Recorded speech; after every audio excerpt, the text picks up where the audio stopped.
These heavy metal legends seemed larger than life, like gods of thunder on stage. But their stories didn't end in a blaze of glory. We're about to uncover the truly heartbreaking and bizarre final moments of rock's biggest icons, including one who was lost because of a simple coin flip that sealed his fate. 1. Dimebag Darrell. Many people are crazy about the raw power and energy of a live metal show. It's supposed to be a safe space, a place where fans and bands connect. But on December 8, 2004, that safe space was shattered in the most horrifying way imaginable. Darrell Abbott, known to the world as the legendary guitarist Dimebag Darrell, was on stage with his band, Damage Plan, at the Alrosa Villa nightclub in Columbus, Ohio. He was a true icon, the man whose monster riffs with Pantera had defined a whole generation of metal. You see, the band was just starting their set when a man climbed onto the stage and opened fire. The thing nobody tells you is just how fast and chaotic it was. The attacker, a troubled former Marine, went directly for Darrell, ending the guitarist's life right there in front of his brother and his fans. He was only 38 years old. The entire incident was over in minutes, but it left a permanent scar on the music world. This wasn't an accident or an illness. It was a violent act that took one of metal's most beloved figures. This is why this is huge. It changed concert security forever, a constant reminder of a night when the music was silenced by pure madness. But what happens when the tragedy on stage isn't from an outside force, but from within the musician themselves? 2. Nick Menza. Sometimes a performer gives everything they have to the music, right up until their very last breath. That's exactly what happened to Nick Menza, the powerhouse drummer best known for his work with the thrash metal giants Megadeth. His drumming on albums like Rust in Peace is the stuff of legend, a complex and aggressive style that few could match. After leaving Megadeth, he continued to play, his passion for music never fading. On May 21, 2016, Nick was performing with his band, OHM, at a small club in Los Angeles called The Baked Potato. They were only 3 songs into their set when Nick suddenly slumped over his drum kit. What many overlooked at first was the seriousness of the situation. People in the audience thought it might be part of the show, but his bandmates knew something was terribly wrong. Paramedics rushed to the stage, but there was nothing they could do. Nick had suffered a massive heart failure and passed away right there, behind the drums. He was only 51. To put it mildly, it was a shocking end for a musician who lived and breathed his craft. His sticks were in his hands when he left the world. A single person passing on stage is a tragedy. But what about a disaster that consumes the entire venue? 3. Ty Longley. The story of Ty Longley and the band Great White is one of the most horrifying tales in rock history. On February 20, 2003, the band was playing a packed show at the Station nightclub in West Warwick, Rhode Island. The place was electric, full of about 460 fans ready for a night of classic hard rock. Ty Longley was the band's guitarist, a talented musician living his dream on the road. As the band kicked off their opening song, their manager set off pyrotechnics, a part of their usual stage show. But not all things are what they seem. The sparks instantly ignited the flammable soundproofing foam in the club's low ceiling. At first, the crowd cheered, thinking it was part of the act. The thing nobody tells you is how fast the fire spread. In less than a minute, the entire stage was engulfed in flames, and thick black smoke filled the room. Panic erupted as people rushed for the exits. The fire spread through the entire building in under 6 minutes. In the end, 100 people, including Ty Longley, lost their lives in the blaze. He was only 31. The tragedy became a chilling lesson on the dangers of indoor pyrotechnics and the importance of proper safety measures. Fire on stage is a nightmare, but what about a freak accident on an icy road that happens in total darkness? 4. Cliff Burton. In 1986, Metallica was on the verge of taking over the world. Their album Master of Puppets was a masterpiece, and their innovative sound was changing the face of metal. A huge part of that sound was their bassist, Cliff Burton. He wasn't just a bass player, he was a musical force of nature, using his instrument in ways no one had ever heard before. He was only 24 years old, but he was already a legend. The band was on a massive European tour, traveling by bus through the remote countryside of Sweden. On the night of September 27th, the band members drew cards to decide who would get to pick their bunk for the night. You see, Cliff won the draw with an ace of spades and chose the bunk that guitarist Kirk Hammett had been using. In the early hours of the morning, the bus driver lost control on a patch of black ice. The bus swerved violently off the road and flipped onto its side. Cliff was thrown through the window, and the bus landed on top of him, ending his life instantly. To this day, the loss of Cliff Burton is one of the biggest what-ifs in music history. He was a true original, gone in a flash because of a patch of ice and a deck of cards. Losing a bandmate in a bus crash is a terrible twist of fate.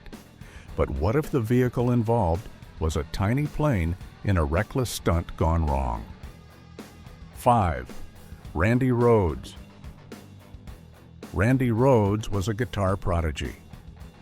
By the time he was in his early 20s, he had already co-founded the band Quiet Riot, and then became the musical genius behind Ozzy Osbourne's first 2 solo albums, Blizzard of Oz and Diary of a Madman. His blend of classical music and heavy metal was revolutionary. He was on a path to becoming one of the greatest guitarists of all time. He was just 25. On March 19, 1982, the band was traveling through Florida on their tour bus. They stopped at a property that had a small private airfield. The bus driver, who also had a pilot's license, decided to take a small single-engine plane for a joyride. He took a couple of other members of the tour crew up with him, and then came back for a second trip with Randy and a makeup artist. What many overlooked was that the pilot had a history of poor judgment. He started flying dangerously low to the ground, trying to buzz the tour bus where the other band members, including Ozzy, were sleeping. On the third pass, the plane's wing clipped the top of the bus. This sent the plane spiraling out of control, crashing into the garage of a nearby mansion and bursting into flames. All 3 people on board were gone in an instant. The music world lost a true visionary that day, all because of a senseless stunt. An accident that takes a life is one thing, but what about a passing caused by an animal in a way no one could have predicted? 6. Jeff Hanneman. Slayer is one of the big 4 of thrash metal, a band known for its aggressive, lightning-fast sound. A huge part of that sound came from the riffs of guitarist Jeff Hanneman. He wrote or co-wrote some of their most iconic songs, like Angel of Death and Raining Blood. His style was pure, unapologetic metal, and he was a hero to countless guitar players around the world. The tragic end of Jeff's story started in a way that sounds almost unbelievable. In early 2011, he was bitten by a spider. The thing nobody tells you is that this wasn't just any spider bite. It caused a rare and terrifying flesh-eating condition called necrotizing fasciitis in his arm. Doctors had to perform emergency surgeries to save his limb, and he was left with severe chronic health problems. For the next 2 years, he was in and out of the hospital, unable to tour with the band he helped create. On May 2, 2013, Jeff passed away from liver failure. While his long-term health issues were known, his passing was still a shock to the metal community. He was only 49, a guitar giant sidelined by the smallest of creatures. A long battle with illness is a heartbreaking journey. But sometimes the battle is fought in the public eye, against a foe everyone knows. 7. Ronnie James Dio. There are voices in music that are simply iconic, and Ronnie James Dio had one of them. From his work with Rainbow and Black Sabbath to his own legendary band, Dio, his powerful operatic vocals defined the fantasy-driven side of heavy metal. He gave the world the devil horns hand gesture, a symbol now used by metal fans everywhere. He was, to put it mildly, a living legend. In 2009, at the age of 67, Dio announced that he was battling stomach cancer. This is why this is huge. He faced the illness with the same strength and dignity that he brought to the stage. He was open with his fans about his fight, and the entire metal community rallied around him, hoping for his recovery. He went through extensive treatments and remained optimistic, but the illness was aggressive. On May 16, 2010, the world lost one of its greatest voices. His passing left a massive hole in the heart of heavy metal. He was a man who sang of dragons and demons, but he fought a very real, very human battle with incredible courage. His music and his spirit will truly live on forever. Fighting a long illness takes incredible strength. But what if the end comes so fast that there's no time to even say goodbye? 8. Lemmy Kilmister. For over 40 years, Lemmy Kilmister was the living embodiment of rock and roll. As the frontman, bassist, and principal songwriter for Motorhead, he was an absolute icon. With his gravelly voice, signature mustache, and thunderous bass playing, Lemmy was a figure who seemed indestructible. He lived a notoriously hard lifestyle and seemed to defy all the rules of health and aging. Just 2 days after his 70th birthday, in December of 2015, Lemmy went to the doctor because he wasn't feeling well. He was given a diagnosis that shocked everyone. He had an extremely aggressive form of cancer in his brain and neck. The doctors told him he had between 2 and 6 months to live, but Lemmy wouldn't even get that long.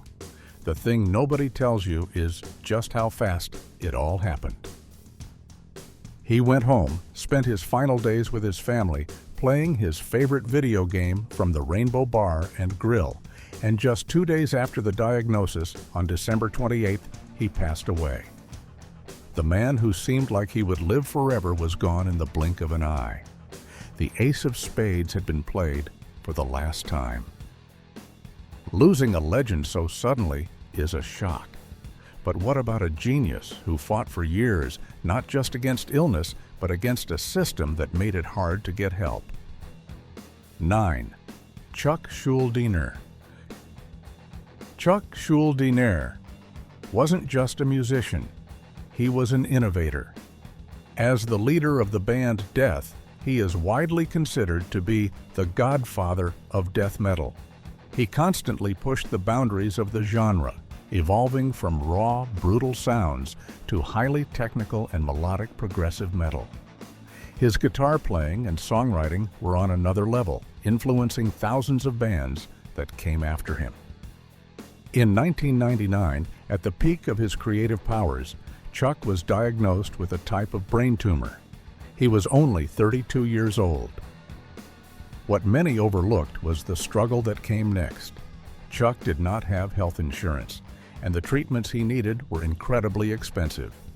The metal community rallied around him, organizing benefit concerts and auctions to help raise money for his medical care.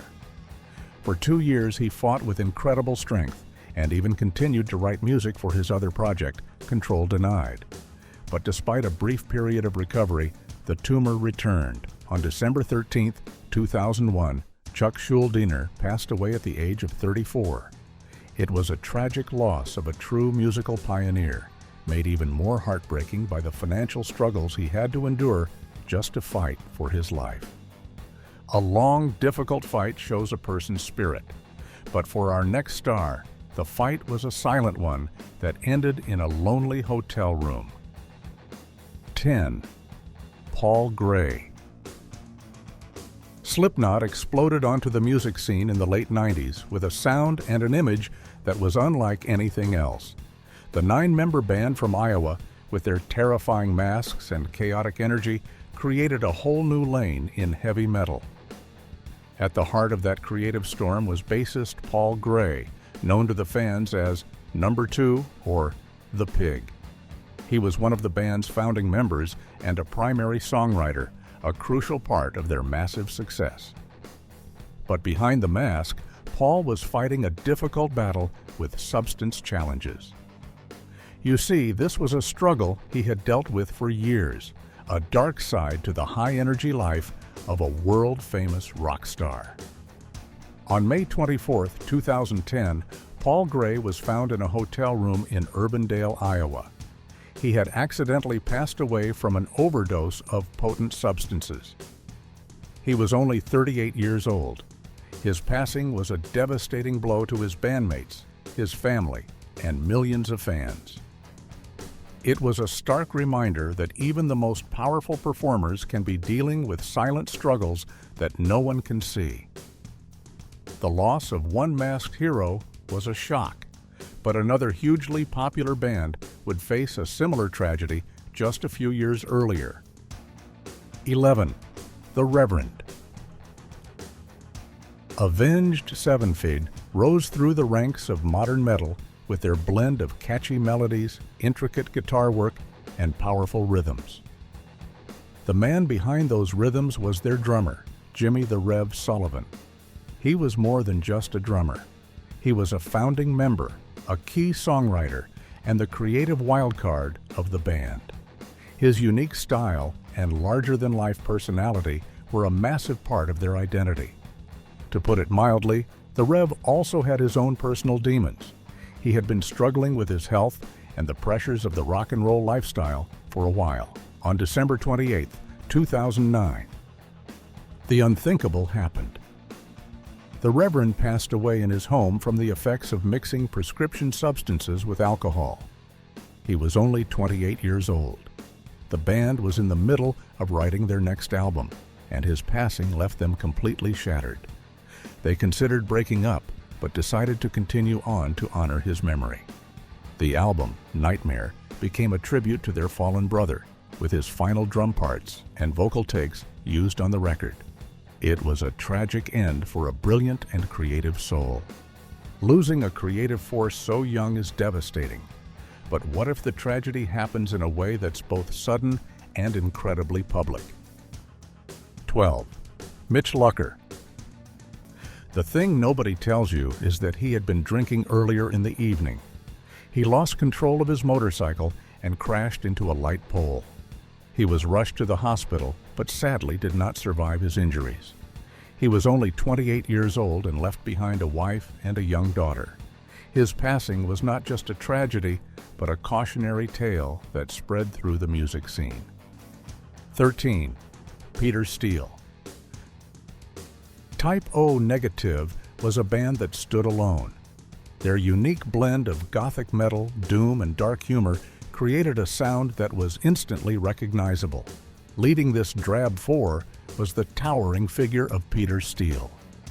At 6 feet, 8 inches tall, with a deep vampiric voice and a sarcastic wit, he was one of the most unforgettable frontmen in metal history. But behind the intimidating exterior and the dark humor, Peter Steele was a deeply troubled man. He battled depression and substance challenges for much of his life. These struggles were often laid bare in his brutally honest lyrics. In the mid-2000s, he went through a period of intense personal turmoil, including a stint in prison and a psychiatric ward. He seemed to be getting his life back on track, but years of hard living had taken a toll on his body. On April 14, 2010, Peter Steele passed away from heart failure at the age of 48. It was a quiet, sad end for a man who made such loud and powerful music. The decline of a star is hard to watch, but the next story is about a glam metal icon whose final chapter was just as heartbreaking. 14. Johnny Lane. In the late 80s and early 90s, the glam metal scene was ruling the airwaves, and the band Warrant was right at the top. Their catchy, feel-good rock anthems were everywhere, and their biggest hit, Cherry Pie, became an iconic song of the era. The face and voice of the band was Johnny Lane, a talented songwriter with classic rock star looks and charisma. But when the music landscape changed in the mid-90s, many glam bands found themselves left behind. For Johnny, this was the beginning of a long and public struggle. He battled alcoholism for years, a fight that was often documented in the media. He had moments of sobriety and attempted comebacks, but he could never fully escape his personal demons. On August 11, 2011, Johnny Lane was found in a Comfort Inn hotel room in Los Angeles. He had passed away from acute alcohol poisoning. He was only 47 years old. What many overlooked was just how far he had fallen from the days of sold-out arenas. He was a rock star who had the world at his feet, but he ended up leaving it all alone. A lonely end is tragic. But our next story is about a unique voice in industrial metal whose journey ended in a similarly heartbreaking way. 15. Wayne Static. Wayne Static was a true original. As the frontman for the industrial metal band Static X, he created a sound he called Evil Disco. With his signature gravity-defying hair and his robotic staccato vocal style, he was an instantly recognizable figure. The band's debut album, Wisconsin Death Trip, was a massive success, a platinum-selling record that brought a whole new sound to the mainstream. But the pressures of fame and the non-stop touring lifestyle took a heavy toll. Wayne was open about his past struggles with heavy substances. Though he had moved away from harder things, he was using prescription medication to deal with anxiety and panic attacks that he had suffered for years. This is why this is huge. On November 1st, 2014, the night before he was supposed to start a new tour, Wayne Static passed away in his sleep. The cause was a mixture of prescription pills and alcohol. He was only 48 years old. His passing was a shock to his fans, who were excited to see him back on the road. It was another sad example of a talented musician losing a long private battle. Losing a musician to their personal struggles is always hard. But what about when a tragedy unfolds over many years, a long wait filled with hope that ends in heartbreak? 16. Chi Cheng. The Deftones are a band that has always defied easy categorization. Their atmospheric, heavy, and beautiful music has earned them a dedicated fan base and critical acclaim. A key part of their unique chemistry was bassist Chi Cheng. His solid, creative bass lines were the foundation upon which the band built their sonic landscapes. On November 4, 2008, Chi was involved in a horrific car accident in Santa Clara, California. He was not wearing a seatbelt and was ejected from the vehicle. The accident left him in a comatose state. What followed was a long and heartbreaking journey for his family, his bandmates, and his fans. For over 4 years, Chi remained in a semi-conscious state. The global music community rallied to support him through a foundation called One Love for Chi, raising funds for his medical care. There were small signs of progress along the way, moments of hope that he might one day recover. But on April 13, 2013, after 4.5 years in a coma, Chi Cheng's heart suddenly stopped. He was 42 years old. It was the end of a long and painful vigil, a tragedy that unfolded in slow motion. A long, painful wait is a unique kind of tragedy, but the next 2 stories are from the darkest, coldest corner of the metal world, where the lines between art and reality became terrifyingly blurred. 17. Per Dead Olin. The story of the Norwegian black metal scene in the early 90s is one of the most infamous in music history. And at the center of that story was the band Mayhem and their vocalist Per Olin, who went by the stage name Dead. He was a deeply troubled young man, obsessed with darkness and the afterlife. His performances were legendary. He would bury his clothes in the earth to get the stench of the grave on them and was known for harming himself on stage. You see, Dead's obsession was not just an act. On April 8, 1991, at the age of 22, he decided to end his own journey in a house the band was sharing in the woods outside of Oslo. The manner of his passing was extremely grim. The thing nobody tells you is what happened when his bandmate, guitarist Øystein Jørund Moos Arseth, found him. Before calling the authorities, he took pictures of the scene.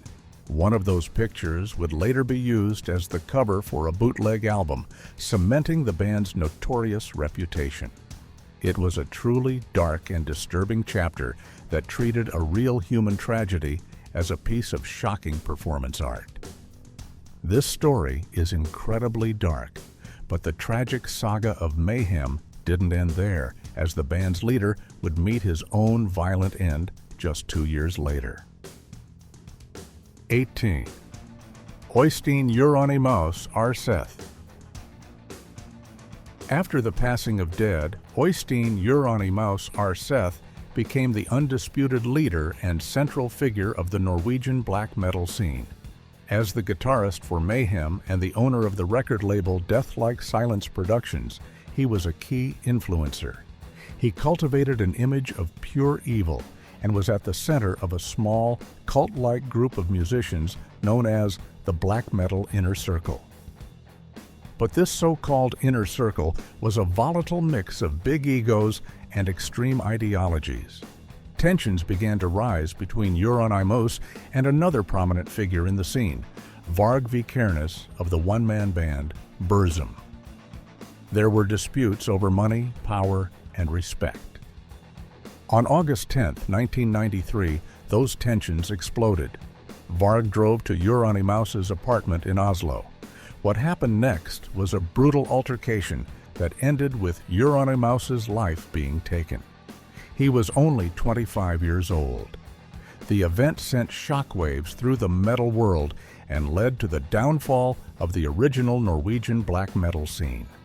It was a story of artistic expression turning into real-world violence, a tragic end for a scene that prided itself on being the most extreme. The darkness of the black metal scene is legendary, but long before that, two of rock's most iconic frontmen suffered similarly tragic fates, both linked to a single dangerous substance. 19. Bon Scott. A C/DC is, without a doubt, one of the greatest rock and roll bands of all time. And in their early days, their heart and soul was their charismatic, wild man frontman, Bon Scott. With his witty, clever lyrics and his raw, powerful voice, he was the perfect leader for the band's high-voltage rock. By 1980, the band was on the cusp of global superstardom after the massive success of their album, Highway to Hell. Bon Scott was famous for his love of a good time and his legendary capacity for drinking. But on the night of February 19, 1980, that lifestyle caught up with him. After a night of heavy drinking in London, a friend drove him home but was unable to move him out of the car. So he left Bon in the car to sleep it off. The next morning, Bon was found unresponsive. He had passed away at the age of 33. The official cause was acute alcohol poisoning. The band was devastated and considered breaking up, but they ultimately decided to carry on, finding a new singer and releasing the monumental album Back in Black as a tribute to Bon. His passing remains a huge loss of a one-of-a-kind talent. Losing a frontman at the peak of their power is a massive blow. Just a few months later that same year, another legendary British band would suffer an almost identical loss. 20. John Bonham. Led Zeppelin was more than a band. They were a phenomenon. They were arguably the biggest band in the world in the 1970s, and their drummer, John Bonham, was the engine that drove their powerful sound. Nicknamed Bonzo, his drumming was a force of nature, loud, groovy, and incredibly influential. He is still considered by many to be the greatest rock drummer of all time. Like many rock stars of the era, Bonham also struggled with heavy alcohol use. In September of 1980, the band was gathered at guitarist Jimmy Page's house to begin rehearsals for an upcoming North American tour. On September 24th, Bonham began drinking heavily early in the day and continued throughout the rehearsal. When they were done, he was put to bed to rest. The next afternoon, the band's tour manager went to wake him and found that he was not breathing. John Bonham had passed away in his sleep at the age of 32. The cause was the same as Bon Scott's, a result of a night of extreme drinking. His passing was the end of an era. Led Zeppelin knew that he was irreplaceable, and they announced their breakup just a few months later, unable to imagine continuing without their thunderous heartbeat.